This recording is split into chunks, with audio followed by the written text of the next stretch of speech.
नमस्कार दोस्तों, कैसे हैं आप सभी। उम्मीद करता हूं आप लोग बहुत अच्छे होंगे और आप लोगों की तैयारी बहुत अच्छी चल रही होगी। मैं आलोक सिन्हा आप सभी का स्वागत मेरे यूट्यूब चैनल द एस्पायरेट में करता हूं। जैसा कि थंबनेल से देख के आपको पता चल गया होगा, आज मैं आपको इस वीडियो में अपनी पूरी प्रिपरेशन जर्नी बताऊंगा। जैसा कि मैंने हर वीडियो में आपको बताया है कि मैंने ज़्यादा सरकारी नौकरी ली है और मैंने लगभग 7-8 सालों तक तैयारी की थी बिना किसी ऑफलाइन या ऑनलाइन कोर्स के, लेकिन कभी डिटेल्स इस बारे में चर्चा नहीं की। बहुत सारे लोगों को लगता है कि आपने जो है बहुत सारी सीट्स बर्बाद कर दी, इतनी सारी नौकरियाँ आप लेने, कई लोगों का आपने करियर ख़राब कर दिया। तो उसका जवाब भी मैं आपको इस वीडियो में बिल्कुल डिटेल से बताऊँगा।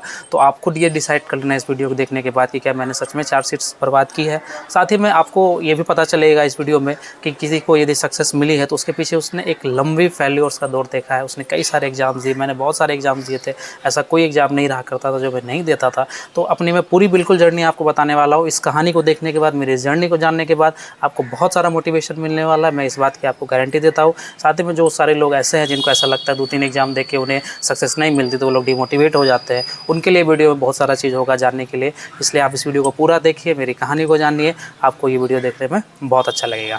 चलिए बिना किसी देरी के जल्दी से स्टार्ट करता हूँ। सबसे पहले जो है मैं अपनी आपको बताता हूँ कि असल में जो मैंने पहले अपनी लाइफ का एग्ज़ाम दिया था वो दिया था मैंने 2013 का CHSL का एग्ज़ाम। 2013 का CHSL एग्ज़ाम मैंने दिया था। एक्चुअली जो मेरा इंटर हुआ था 2011 में हुआ था और 1 साल के बाद में मेरा 1 साल पीछे बर्बाद हो गया था क्योंकि मैं प्रिपरेशन करने चला गया था इंजीनियरिंग की।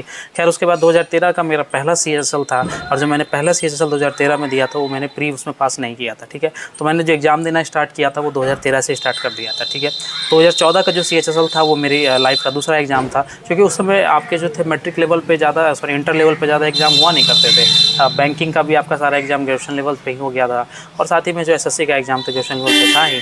तो उसके बाद क्या हुआ, 14 में जो मैंने CHSL दिया था तो उसमें मेरा प्री पास हुआ था पहला। और आप लोगों में से शायद बहुत कम लोगों को पता होगा कि एक बार SSC की हिस्ट्री में एक ऐसा मेंस हुआ था जहाँ पर आपको 200 नंबर का जो है वो पूरा बिल्कुल 50 का इंग्लिश, 50 का हिंदी, 50 का इंग्लिश, रीजनिंग और GK और मैथ जो भी आप देखते हैं वो सारा सेक्शन आपको बिल्कुल लिखना था। मतलब 200 नंबर का पहले ऑब्जेक्टिव एग्जाम हुआ था, उसके बाद 200 नंबर का सब्जेक्टिव एग्जाम हुआ था जहाँ पर उसमें आपको सारी चीज़ें जो आप मैथ में बनाते हैं उसको आपको लिखना था, आपको बाकायदा पेज दिया हुआ था। वो वाला एग्ज़ाम एक लौता एग्ज़ाम था 2014 का CHSL एग्ज़ाम, वो वाला एग्ज़ाम मैंने पास किया था। उस एग्ज़ाम में जो है मेरा वो मेंस में जो है मतलब जो डिस्क्रिप्टिव आप जिससे कहते हैं, उसके बाद फिर SSC ने जो है ये फिर स्टार्ट करती थी ये वाली चीज़ें। तो उसमें मेरा डिस्क्रिप्टिव में जो था वहाँ पे मेरा नंबर अच्छा नहीं आया था, इसके चलते मैं 2014 का मैं डिस्क्रिप्टिव में फेल कर गया था मेंस में। ठीक है, उसके बाद मैंने स्टेनोग्राफर का उस समय एग्ज़ाम्स आता था इंटर लेवल पर, तो स्टेनोग्राफर के मैंने कुछ एग्ज़ाम्स दिए थे। 2 एग्ज़ाम मुझे याद है कि मैंने दिए हैं और दोनों का मैंने प्री पास किया था। पहला एग्ज़ाम जो है मैं ऐसे ही चला गया था और अच्छे खासे नंबर से मैंने पास किया था। उसके बाद उसमें स्किल टेस्ट होता है, जैसा कि आप लोगों को पता है, शॉर्ट हैंड की जानकारी होनी चाहिए। पहली बार ऐसे ही चला गया था एग्ज़ाम देने, मुझे बिल्कुल पता नहीं चला था। इलाहाबाद में उसमें शॉर्ट हैंड का एग्ज़ाम होता था और मुझे कुछ पता नहीं चला था, मैं ऐसे ही चला गया था देखने के लिए कि क्या कैसे होता। फिर उसके बाद मैंने स्टेनो का एक और एग्ज़ाम दिया था जिसमें मुझे फिर अच्छे नंबर आए थे और मैं इस बार थोड़ी बहुत मैंने तैयारी भी की थी। मैंने शॉर्ट हैंड भी सीखा है, आप बिलीव नहीं करेंगे कि मैंने क्या क्या चीज़ें ज़िंदगी में कर रखी। मैंने शॉर्ट हैंड की तरफ भी ट्राई किया था कि चलो इधर से कुछ हो जाए अच्छा लाइफ में। तो उसमें भी जो है 2 महीने जब मेरा प्री क्लियर हो गया था मैंने कोशिश किया था, लेकिन उतने में कुछ हो नहीं पाता। आपको यदि इस चीज़ को पढ़ना होता तो आपको बहुत ज़्यादा टाइम देने की ज़रूरत होती है और वो मेरे सच बताओ मेरे पल्ले पड़ा भी नहीं, मुझे वो चीज़ें में मज़ा नहीं आया। तो मैंने उसके बाद जो है वो उस समय भी मैं दिया था उसका स्किल टेस्ट देने के लिए और वहाँ पे जो है मेरा वहाँ पे ऑब्वियसली नहीं होना था, नहीं हुआ था। उसके बाद मैंने स्टेनो का एग्ज़ाम देना छोड़ दिया था। ठीक है, तो 2014 का CHSL मैंने बताया कि वहाँ पर जो मैं मेंस में फेल कर गया था। 2015 का CHSL में मेरा PT भी क्लियर हुआ था, मेंस भी क्लियर हुआ था और 2015 की CHSL में टाइपिंग में मैं चट गया था। टाइपिंग में मेरा उस समय जो एरर गया था, जब बहुत सारी वीडियो मैंने चर्चा की है, यदि मेरे आप चैनल से यदि रेगुलरली जुड़े हैं तो आपको पता होगा। 2015 CHSL में मेरा जो टाइपिंग में जो मेरा एरर परसेंटेज था वो 21% चला गया था। 21% एरर इसीलिए गया था क्योंकि वहाँ पे मेरे हाथ पैर काँपने लगे थे। ठीक है, और मेरी अच्छी स्पीड थी, लेकिन फिर भी जो है मेरा वो मतलब घबराहट की वजह से जो है मेरा पूरा एरर मतलब ज़्यादा एरर हो गया था और टाइपिंग पेपर मेरा बिल्कुल ख़राब चला गया था। और इस 21% एरर जो मुझे हुए थे, उसके बाद जब मैंने 18 का दोबारा जब मैंने टाइपिंग दिया था तो ये एरर को मैंने 0.31% पे घटा लिया था। तो मैंने जो है अपनी पिछली गलतियों से सबक लेकर के 2018 का मेरे टाइपिंग को मैंने बहुत अच्छा अपने करने की कोशिश की थी। ठीक है, तो 2015 CHSL भी इसी तरह खत्म हो गया। 2016 CHSL यहाँ पर जब मैं आया तो 16 CHSL में मुझे याद है कि प्री के टाइम ही शायद मेरा तबीयत मेरी ख़राब हो गई थी, इसके चलते मेरा 2016 का प्री ही नहीं क्लियर हुआ था CHSL में। मतलब 15 का जो बंदा जो टाइपिंग जिसने दी थी 16 में उसका प्री जाके क्लियर नहीं हुआ। अब यहाँ पर क्या हुआ, 16 में जाके मेरा ग्रेजुएशन क्लियर होता है। अब थोड़ा हमारे तरफ जो है बहुत लेट चलता है सेशन, तो 2016 में लगभग 4 साढ़े 4 साल मुझे लग गए थे ग्रेजुएशन क्लियर होने में, जबकि मैंने BA किया है। ठीक है, तो यहाँ पर जाके मेरा ग्रेजुएशन क्लियर हुआ। 16 के सितंबर में जो है मुझे डिग्री मिली थी। उसके बाद जो है मैंने फिर इसके बाद मेरे लाइफ में जो है लगभग सारे फॉर्म मैंने भरने स्टार्ट कर दिए थे। यहाँ के बाद मैंने जो है आपके बैंकिंग्स के उस साल जो भी फॉर्म्स मेरी बची थी, मुझे याद है शायद IPS क्लर्क मैंने दिया था 2016 के समय, तो वो मेरा क्लर्क में मेरा क्लियर नहीं हुआ था। ठीक है, तो 2016 इस तरह से निकल गया, CHSL में प्री नहीं हुआ। फिर आता हूँ फिर 2017 में मैंने CHSL का एग्जाम दिया, वहाँ पर मेरा प्री क्लियर हुआ था, मेंस क्लियर हुआ था। मेंस में क्या था, एक आप लोगों को यदि किसी को याद हो, एक टॉपिक आया था 2017 के CHSL में, वृद्धावस्था और सामाजिक सुरक्षा। ये वाला टॉपिक पर मेरे पता नहीं मुझे इतने नंबर क्यों कम मिले, मैंने अपने हिसाब से चीज़ें सही लिखी थी, लेकिन मुझे मात्र 46 नंबर मिले थे। तो एक ऐसा भी डिस्क्रिप्टिव रहा है जहाँ पर मेरा डिस्क्रिप्टिव के चलते मेरा रिजल्ट नहीं हुआ और सिर्फ 46 नंबर मुझे मिले थे, वरना मेरा 2017 में ही जो प्री में अच्छा खासा नंबर था, मेरा रिजल्ट हो गया होता। तो यहाँ पर जो है 2017 में मेरा उसके चलते मेरा नहीं हुआ। ठीक है, 2017 में मैंने बैंक्स की एग्जाम्स भी मैंने देने स्टार्ट कर दिए थे। मैंने जो है RRB PO, IBPS PO ये सब चीज़ें मैंने दी, लेकिन 2017 में मेरा बैंकिंग का कोई भी एग्जाम नहीं निकला था। आप सब में से बहुत लोग बोलते हैं कि सर आप SSC बैंकिंग को कैसे साथ में लेके चले गए, आपने SSC में भी रिजल्ट दिया, बैंकिंग में भी रिजल्ट दिया। तो असल में ऐसा ही हुआ था कि मैंने जो भी मेरे पास अपॉर्चुनिटी आ रही थी, मैंने सारे अपॉर्चुनिटी को अवेल किया था और सारे एग्जाम्स मैंने फिल करना स्टार्ट कर दिया था, क्योंकि मुझे एक नौकरी की बहुत ज़्यादा ज़रूरत थी उस समय, मुझे कहीं से भी एक कुछ चाहिए था लाइफ में। ठीक है, तो 2017 में क्या हुआ कि मैंने बैंक से एग्जाम दिए, मेरे प्री पास नहीं हुआ। हाँ, मेरा जो एकलौता प्री पास हुआ था 2017 में, वो हुआ था IPS क्लर्क का। IPS क्लर्क का मेरा प्री पास हुआ था, लेकिन मेंस में मैंने कोशिश की, लेकिन मेंस मेरा उतना अच्छा हो नहीं पाया। ठीक है, उसके बाद मैं अपनी जर्नी की बात करता हूँ, 2017 CGL की जर्नी। 2017 CGL मेरे लाइफ का पहला CGL था। वहाँ पे मैंने प्री ठीक ठाक, उतना मैं सीरियस नहीं था उस समय लाइफ में, मतलब ऐसा नहीं था कि मैं बहुत ज़्यादा डेडिकेटेड था। जैसा कि मैंने बताया 12 से 16 तक मैं मतलब पढ़ रहा था, ऐसा नहीं था कि मैं बहुत ज़्यादा डेडिकेशन से चीज़ों को पढ़ रहा था। मैं जो है मुझे लग रहा था कि हो जाएगा, कोई बहुत बड़ा चीज़ नहीं, जैसे ग्रेजुएशन हो जाएगा मैं अच्छे खासे नौकरी ले लूँगा। ठीक है, उसके बाद क्या हुआ, 17 का CGL जो मेरे लाइफ का पहला CGL था, यहाँ पे मैंने प्री मेरा ठीक ठाक गया था, मेंस में मेरे ठीक ठाक ही गए थे। आपको पता है री एग्जाम वगैरह हुआ होगा, जो 17 का CHSL जिन्होंने 17 का CGL जिन्होंने दिया होगा, तो री एग्जाम वहाँ था यहाँ पर आपका हम लोगों का, तो उसमें भी मेरे ठीक ठाक नंबर थे। और 2017 के CGL में मैं आपकी मेरिट तक गया था और मेरा JSO में होने का हाई चांसेस था। ठीक है, JSO में मुझे अच्छे खासे नंबर थे, लेकिन आप लोग में से जिन्होंने वो एग्ज़ाम दिया हो तो आपको याद होगा कि उस समय JSO की सीट्स बहुत कम थी, मात्र 50 सीट थी और जनरल की मात्र 25 सीट्स थी। तो हम मेरा जो है अच्छा चांसेस था। केस बेस भी 2017 के CGL में हो गया था, आप लोगों को यदि पता हो, और CHSL भी उसके चलते इफेक्टेड हुआ था। तो उस समय क्या हुआ था कि मेरा जो है डिस्क्रिप्टिव के बाद जो है मेरे अच्छे खासे नंबर थे, 580 नंबर मुझे ये थे JSO में, लेकिन जो फाइनल सिलेक्शन हुआ था वो जो हम यहाँ तक मुझे याद है वो 625 नंबर चला गया था JSO का। तो यहाँ पर मेरा 17 का CGL भी जो है मेरा वो फाइनल मेरा रिजल्ट 17 के CGL में नहीं हुआ। हालांकि मैं अंत तक गया था, लेकिन 17 का CGL मेरा नहीं हुआ था। ठीक है, उसके बाद जो बैंकिंग में एग्जाम साथ में दे ही रहा था, जो फॉर्म आता तो मैं भर ही रहा था। मेरा जो है उस समय 17 में मेरा IPS क्लर्क मैंने बताया प्री क्लियर हुआ था। ठीक है, उसके बाद 17 उसमें लाइफ में और भी बहुत सारी चीज़ें चल रही थी, अप्स एंड डाउन्स चल रही थी। मैं ज़्यादा क्लियरली नहीं बता सकता यहाँ पे सारी बातें अपनी, लेकिन हाँ एक समय आपका लाइफ में कुछ ऐसी चीज़ें चलती है जहाँ पर आपका बस नहीं होता। ठीक है, पर वो उससे भी आपको बाहर निकलना पड़ता है। तो मैं थोड़ा सा वहाँ भी डिप्रेशन का एक मेरा टाइम था उस समय में। खैर मैं वहाँ से निकला, वहाँ से निकलने के बाद फिर जो है जब मैंने दोबारा स्टार्ट की, इसमें 2018 का CGL आने वाला था और मुझे लगा कि ठीक है 2018 का CGL आने वाला है, 17 में मैं ठीक ठाक लास्ट में छट रहा हूँ तो 18 CGL में ले लूँगा। मैंने पढ़ाई अच्छी खासी स्टार्ट की, बहुत ज़ोर शोर से पढ़ाई की, बहुत मेहनत की, लेकिन मुझे याद है कि मैंने जो मेहनत की थी वो बिल्कुल गलत डायरेक्शन में की थी। मेरी पढ़ाई का तरीका उसमें बहुत बुरा था और उसका परिणाम ये हुआ कि 2018 का जब मैंने प्री जब मैंने अटैम्प्ट किया, जब मैंने लिखा, तो वो उस समय क्या था कि क्वेश्चन का लेवल बहुत ज़्यादा अचानक से अप हो गया था 2017 से। ठीक है, आप लोगों में से यदि किसी को याद हो तो 18 में अचानक से CGL में जो मेरा प्री पढ़ा था वो टफेस्ट शिफ्ट में पढ़ा था और वहाँ जाके मैं नर्वस हो गया था। तो उस समय उसका ये मेरे को ये परिणाम मिला कि 18 का मेरा प्री क्लियर नहीं हुआ था। जो बंदा 17 में मेरिट तक गया था तो 18 के CGL में उसका प्री क्लियर नहीं हुआ था। ठीक है, ये मेरे लाइफ का सबसे बड़ा शॉकिंग था और मैं मतलब यहाँ पर आकर के मैं बिल्कुल नर्वस हो चुका था और मुझे लग नहीं रहा था कि मैं इस काबिल हूँ क्या। जब आप लगातार आपको फेलियर्स लाइफ में मिलती है ना, तो आपको अपनी काबिलियत पे शक होने लगता है। आपको लगता है कि सच में मैं स्टैंड कर पा रहा हूँ कि नहीं, मैं उस लायक हूँ भी नहीं कि मैं जॉब ले सकता हूँ।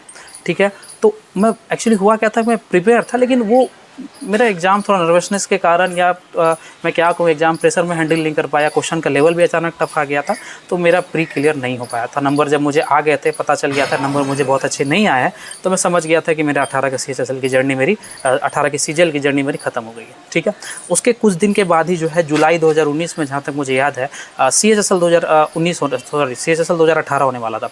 ठीक है, और जबकि मैं हर बार आपको बताता हूँ कि मैंने CHSL 2018 मैंने क्लियर किया है, तो उसके कुछ दिन के बाद ही प्री होने वाला था और मैं बिल्कुल नर्वस था। मैं लाइफ में बिल्कुल झुक चुका था, मेरे कंधे झुक चुके थे कि लगता है कि मुझसे नहीं हो पाएगा, मैं यहाँ पे स्टैंड नहीं कर सकता। कुछ दिन के बाद ही प्री था, मैंने कुछ दोस्तों से बात की, उन्होंने मुझे चीयर अप किया, कुछ लोग मिले, उन्होंने बताया कि नहीं, आपका एक सिर्फ ख़राब दिन था, ऐसा नहीं है, आपके अंदर कैलिबर है, आपके अंदर पोटेंशियल है, आप अच्छा कर सकते हैं। खैर, मैं उस नर्वसनेस से मैंने खुद को बाहर निकाला और मैंने फिर SSC CHSL का पेपर दिया। और आप बिलीव नहीं करोगे कि जब 20 दिन पहले जो मेरा पेपर बिल्कुल बुरा गया था, 20 दिन के बाद वही SSC का पेपर मेरा अच्छा चला गया, और वही पेपर जो मेरा प्री में अच्छा मार्क्स गया था, तो उसने मुझे फाइनल नौकरी भी दिला दी थी, जिसका जो रिजल्ट वो रिज़ल्ट आया था आपको 2021 के सितंबर में।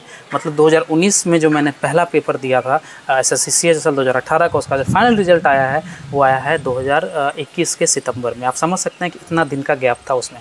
और जब तक कि आप ये चीज़ को जानते हैं, जब तक कि आपका कहीं पर सिलेक्शन नहीं होता है, तब तक आप एग्ज़ाम देना बंद नहीं करते। आप ये नहीं सोच सकते कि हाँ मेरा एग्ज़ाम में क्लियर हो जाएगा तो चलो, जब तक आपके हाथ में फाइनल रिजल्ट नहीं हो तब तक आप शांत नहीं बैठ सकते। ठीक है, तो मेरा CHSL जो है इस तरह से ये प्रोसेस चल रहा था, और प्री मेरा हुआ, फिर डिस्क्रिप्टिव हुआ, फिर बाद में कोविड आया था, कोविड के चलते भी डिले हुआ था। फाइनली जो इसका रिजल्ट आया वो 30 सितंबर 2021 को आया था, जो मेरी लाइफ का तीसरा रिजल्ट था। ठीक है, मैं आपको आगे बाकी चीज़ें बताता हूँ। तो फिर 18 में मैंने और भी कुछ पेपर्स दिए थे। 18 में मैंने बैंकिंग के पेपर देने थोड़े सीरियस लेना मैंने स्टार्ट कर दिया था। वहाँ मेरे प्री वगैरह निकल रहा था, लेकिन मेंस नहीं निकल रहा था। IBPS RRB मेरा PO प्री निकला था, मेंस नहीं निकला था। IBPS PO भी मेरा प्री निकला था, मेंस नहीं निकला था। और IBPS क्लर्क भी मेरा प्री निकला था और मेंस नहीं निकला था। ठीक है, 2018 की मैं बात कर रहा हूँ। फिर 2019 में भी मैंने उसी तरह बैंक्स के सारे एग्जाम दिए, SSC LIC वगैरह सारे एग्जाम दिए। तो 2019 में एक पेपर आया था LIC असिस्टेंट का। ठीक है, आप लोगों से यदि किसी को याद हो तो LIC असिस्टेंट का जो मेरा पेपर था वो 2019 के लास्ट में था, दिसंबर वगैरह में, जिसका जो फाइनल रिजल्ट आया था वो जनवरी 2020 में आया था। जनवरी 2020 में LIC असिस्टेंट जो मैंने दिया था वहाँ पे मेरा सिलेक्शन हो गया था। और लेकिन ये बहुत शॉकिंग था मेरे लिए, सिलेक्शन तो हुआ था, लेकिन मेरा जो सिलेक्शन हुआ था वो इम्पैनल कैंडिडेट में हुआ था। इम्पैनल कैंडिडेट मतलब जो लोग नहीं समझते मैं बताता हूँ कि आप मुझे वेटिंग लिस्ट में रखा गया था।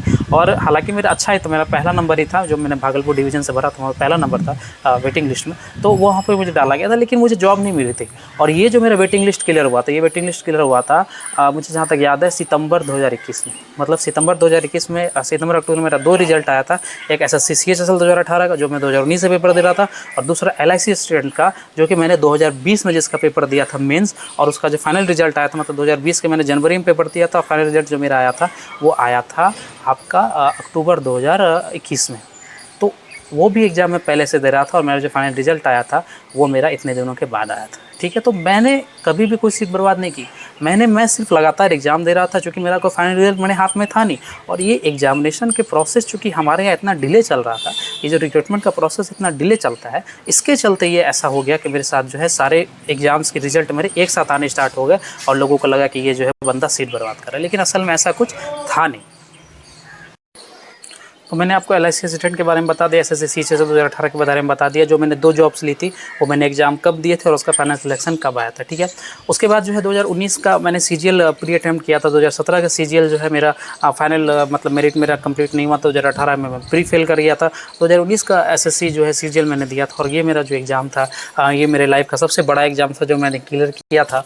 उस समय क्या था कि जो है प्री कोविड के टाइम के चलते थोड़ी सी डिले हुई थी एग्ज़ाम प्रोसेस में, तो प्री वगैरह मैंने दिया था। फिर मेंस में टाइम मिला तो मैंने मेंस में पूरा जो कोविड था, मैंने 2 मेरे दोस्त थे, हम लोग 2-3 लड़के थे जो हम लोग रह करके भागलपुर रह करके, जो मेरे घर से थोड़ी सा दूर है, वहाँ जाके मैंने तैयारी की थी। और मैं बिल्कुल घर पे ही मैंने कहीं नहीं गया था। मैं जो है वहाँ पे 2 लड़के ही थे पूरे लॉज में, पूरा लॉज खाली हो गया था, और हम दोनों ने मिलकर जो है वहाँ पे सिर्फ पूरा कोविड वहाँ पे रह के तैयारी की थी। और यही कोविड की जो मेरी प्रिपरेशन थी वो मेरी लाइफ का सबसे बड़ा जो पॉजिटिव मेरे लाइफ में मैं समझता हूँ कि वो जो एक टाइप पीरियड था कोविड का पीरियड, वहाँ पे मैंने अपनी लाइफ में सबसे अच्छी तैयारी की, और उसका जो है मुझे रिजल्ट मिला SSC CGL 2019 का, जिसका फाइनल सिलेक्शन जो है हुआ था। और उसका जो रिजल्ट आया था, जिसका जैसा कि आप लोगों को पता है कि उस पर GSO का मुझे पोस्ट मिला है। और ये जो फाइनल रिजल्ट आया था ये मेरा आया था अप्रैल 2022 में।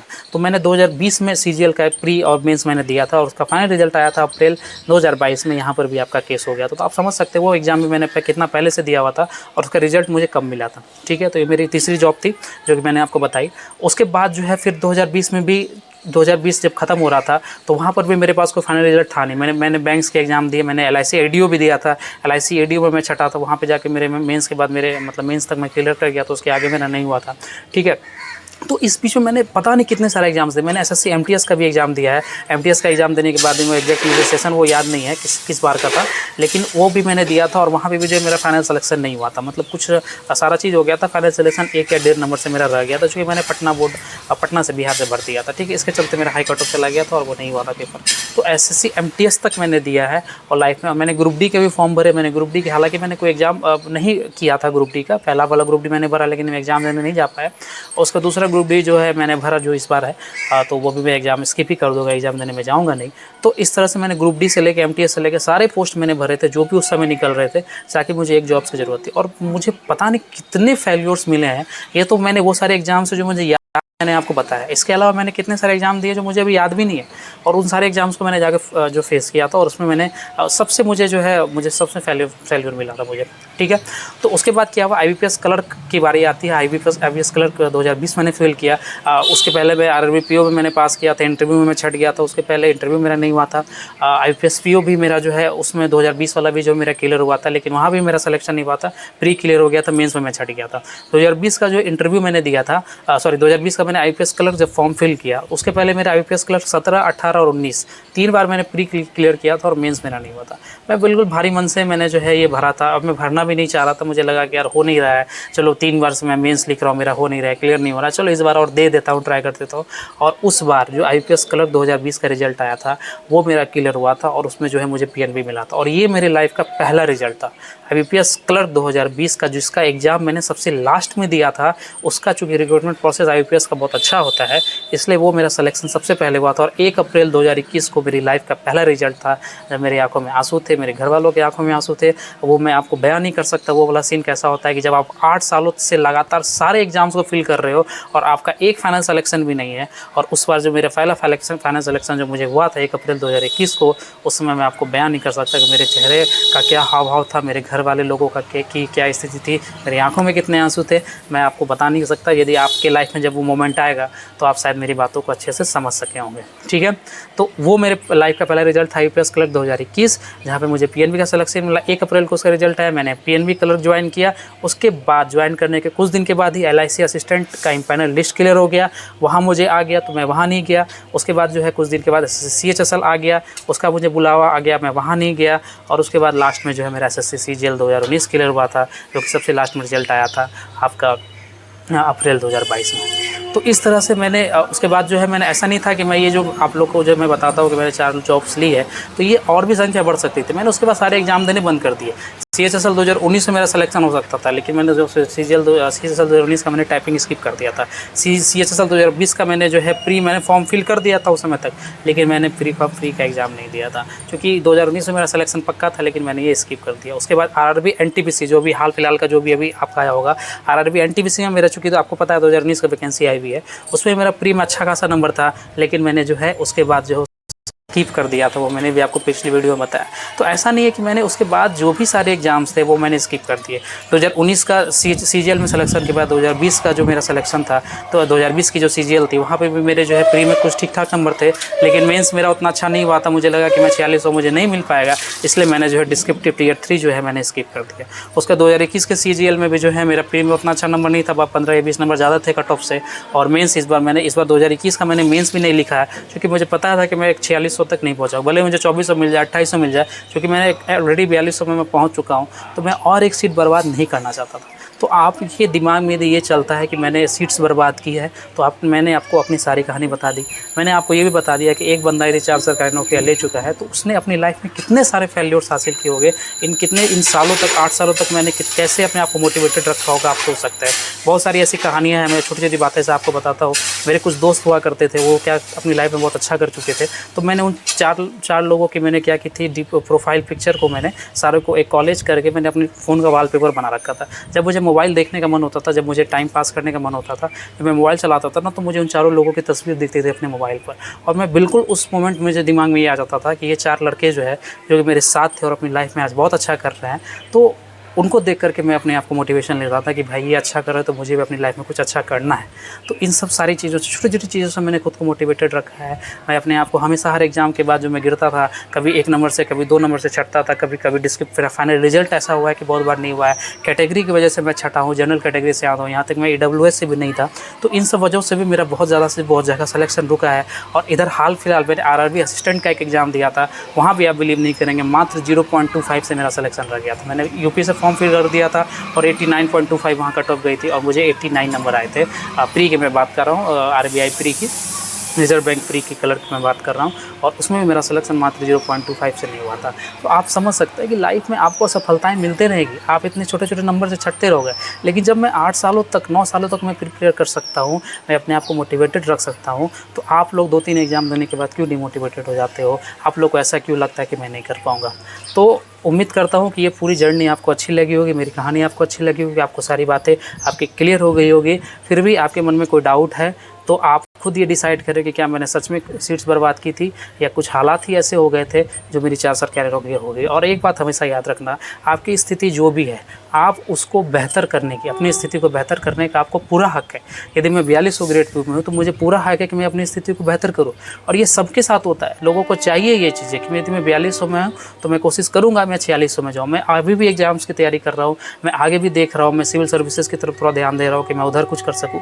तो आपको जो है इन सब हमारे जैसे लोगों से भी आपको कंपटीशन होगा, तो आप अपने आप को उस तरह से तैयार कीजिए, इस तरह से अपने आप को प्रिपरेशन कीजिए, इस तरह से आप अपने लेवल को बनाइए ताकि आपको जो है इन सारी चीज़ों से आपको कोई ज़्यादा फ़र्क नहीं पड़े और आप अच्छा सिलेक्शन ले जाएं, है ना। तो उम्मीद करता हूँ ये वीडियो आपको अच्छा लगा होगा। मेरे चैनल के साथ जुड़े रहें, आप मुझे प्यार देते रहें, और साथ ही में जो है यदि कोई भी डाउट होगा तो टेलीग्राम वाले ग्रुप में आ जाओ, मैं वहाँ हमेशा मिल जाऊँगा। सोशल मीडिया के लिंक्स मैंने डाल रखे हैं, वहाँ पर मुझसे जुड़ना चाहो तो जुड़ सकते हो। और साथ ही में जो है और भी जो मेरे वीडियोज़ हैं उनके भी लिंक्स मैं आपको डिस्क्रिप्शन दूंगा। तो वीडियो को यदि अच्छा लगा है तो वीडियो को लाइक ज़रूर करना, अपने उन दोस्तों को जरूर पहुंचाना जो कि लाइफ में डिमोटिवेटेड है, और उनको मेरी कहानी बताना कि ये बंदा 8 सालों तक इसने तैयारी की है और 4 सरकारी नौकरियाँ ली है, तो जब ये ले सकता है तो आप क्यों नहीं ले सकते। चलो, वीडियो ज़्यादा लंबा हो गया है, उम्मीद करता हूँ आपको अच्छा लगा होगा। जल्दी मिलता हूँ अगले वीडियो में, तब तक के लिए जय हिंद।